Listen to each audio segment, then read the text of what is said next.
should be right there. It's right there. It's right there. I can see the cone on the ground. See it right there? That's it. That's the tornado right there. Hold on. There's no. It's May 26, 2024, and the South Central are preparing for a tornado outbreak. In this video, we'll be talking about the weather effects leading up to this event, what happened from the storm chaser's perspective, and the effects that these storms left. Now, before this video starts, I want to mention the storm chasers behind the camera, me, my father, and my brother, are not professional storm chasers and will likely not be storm chasing in the following years. For any weather enthusiasts out there who are considering to storm chase, please consider the risk of storm chasing and have the proper background knowledge in weather and how these tornadic storms work and function. If not, you could be risking the lives of people, other storm chasers, and yourself. Storm chasing is an important job that is helping victims that were affected by severe storms and letting the people know about the upcoming severe weather before the storms hit. On May 21st, the National Weather Service was watching possible severe weather setup for the South Central, states including Missouri, Kentucky, portions of Arkansas, and Tennessee. The reasoning behind this is a low-pressure system going over much of the United States, bringing unseasonably cold air and warm Gulf of Mexico air up into the South Central of the United States. Now knowing this, the SPC issues a Day 6 50% outlook for, once again, states of Tennessee, Arkansas, Missouri, and Kentucky. With confidence growing more likely for a potential severe weather setup, the SPC ups the risk to a 30% chance in the leading days. With now 3 days away from May 26, models were starting to paint a picture for what May 26 was really going to look like. Now with new information, the SPC issues a Day 3 enhanced risk, including states up more north. Now only 2 days away, models were still showing an intense severe weather outbreak likely to occur, but with some uncertainty. Knowing this, the SPCA issues a Day 1 enhanced risk with a 10% tornado risk, meaning anywhere in the black outline, there is a chance for an EF2 to an EF5 tornado to occur for any given point within 25 miles from each other. On the morning of May 26, it's raining, but for much of the South Central. But this rain is what is known as morning convection. Morning convection is weather conditions where convection, the rising of warm air, is particularly active during the morning hours, usually due to rapid heating of the ground by the sun, often resulting in the formation of puffy cumulus clouds and potentially light showers. When you have tornadic setups, usually the morning convection takes place as a cloudy morning or a big mesoscale convective system. A mesoscale convective system, or MCS, is a long and lived line of storms, usually bringing strong to severe winds and on some occasions short-lived tornadoes. And on the morning of May 26, that's exactly what happened. A long-lived MCS brought severe winds to the South Central with several tornadoes. These tornadoes were not weak or short-lived though. One tornado traveling roughly 40 miles and with winds of 150 miles per hour and removing parts of a house with most walls still standing, earning this tornado an EF2 in southeastern Missouri. With multiple other tornadoes occurring with this MCS, 4 were considered to be strong, and with one EF3 sadly killing a person near the Missouri and Kentucky border. Now, going into my perspective, where I lived was in the risk zone for the May 26 event, so I have footage of what this MCS brought to my house. Here's what it looked like in the morning at 10 a.m. Okay, so we went from nothing to Keegan said shelter, and we sheltered, and then we came outside, and everything looks like this, and you can see. In the video, you will notice that most things in my backyard are moved over or flipped. The reasoning behind this may have been from a brief and weak circulation within the MCS. Here's what it looked like on the radar with velocity. Me seeing this on radar, I get my family and tell them that we should take cover as you hear my mom in the video. One 4-hour nap later, And with confidence and real-life data coming in from the National Weather Service, the now enhanced risk for severe weather is now starting to look like a dangerous tornado outbreak, with models supporting the idea of this. So does the National Weather Service, because at 4 p.m. Central Time, the Storm Prediction Center updates the day 1 to a moderate risk, a level 4 out of 5, with a 15% significant tornado risk, and with the National Weather Service wording that several strong to intense tornadoes are possible that evening. It was looking like the South Central was in for a dangerous tornado outbreak. At around 4 p.m., the National Weather Service issues a PDS tornado watch.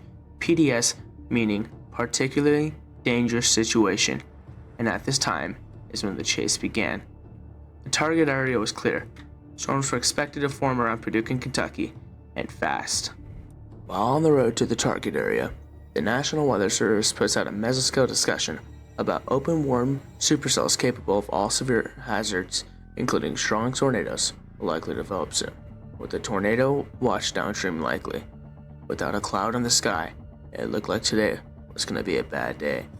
As soon as we got to Paducah, Kentucky, a isolated supercell forms south of Paducah, Kentucky, in the most primed environment for the formation for strong to intense tornadoes.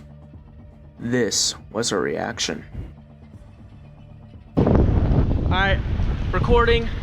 We have a massive supercell just formed outside of Paducah, Kentucky. And oh boy, this one wants to do it.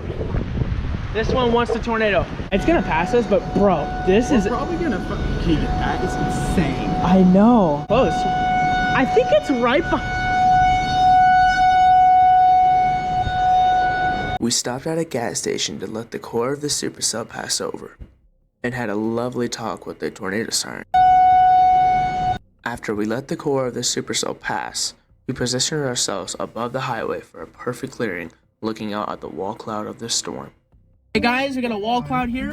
We are just west, we are east of Paducah, Kentucky. Massive wall cloud, massive wall cloud.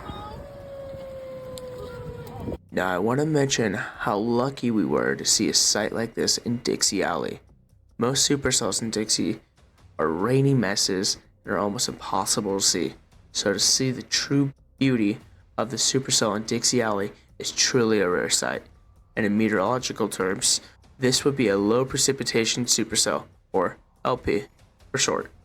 After taking some amazing photos of the supercell, it was time to move.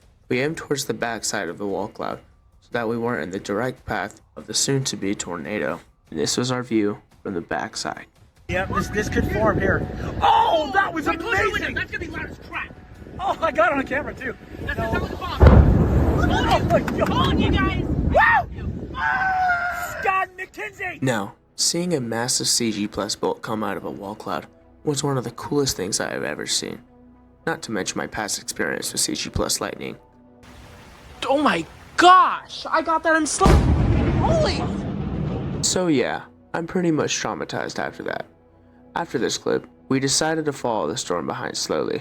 We stopped back on the highway and noticed a funnel reaching towards the ground. As it turns out, this tornado was rated EFU and was a confirmed tornado by the video footage, making this my third tornado. As nighttime came around, it made everything 100 times more dangerous. If you were a storm chaser, it would be best not to chase in Dixie, and especially at night. Just try seeing a tornado through this at night. While continuing the chase, we noticed that the storm's lightning activity was becoming a lot more frequent, meaning more motion in the clouds, likely due to stronger rotation, causing more lightning, a sign for rapid intensification. I also noticed that the storm has yet to produce a strong tornado, and saw that the storm kept cycling, which means that once the storm gets into an atmosphere primed enough, it will drop a tornado. And that's exactly what it did. At 8 p.m., while watching the radar, we noticed the storm forming a big hook echo, and was not cycling. We knew that this was its time to tornado. Followed by a massive velocity couplet. YouTuber Ryan Hall, y'all, was live broadcasting to thousands of people of the danger that lied ahead of them. This is what the storm's mesocyclone looked like from a different point of view. Whoa. Holy smokes, this is a live look at that storm. near Eddyville, Kentucky right now. I don't know if we have ground contact or if we're just looking at the mesocyclone kind of ground scraping there, but my goodness, oh, what do we got going on here, son? We knew what lay behind these trees was something massive, and It should be right Okay, there. that- It's right there. It's right there. I can see the cone on the ground. See it right there? That's it. That's the tornado right there, Hold on, Keegan. there's no way. Keegan, it's right there. Okay, yeah, it is. Left. That's the tornado. 100% That's the tornado. All right, chill. and it is at this time that the National Weather Service issues a tornado emergency, the highest possible warning given by the National Weather Service, only given to the strongest tornadoes. Tornado emergency. We got a tornado. Big time tornado. Stick it on 60 frames. It'll Big come time out way corn better. tornado. No, 60 frames on the top of your Because it was so dark outside, and with so much debris being lofted around the tornado, we waited by for the tornado to go forward so it was safe enough to drive. Doing so put us behind the tornado, causing us to lose sight on the tornado. And with that, ending our chase for the May 26 tornado outbreak. After the tornado passed, we tried to find any damage to help any victims that were possibly affected by the tornado, but didn't find anything. So we made the trip home.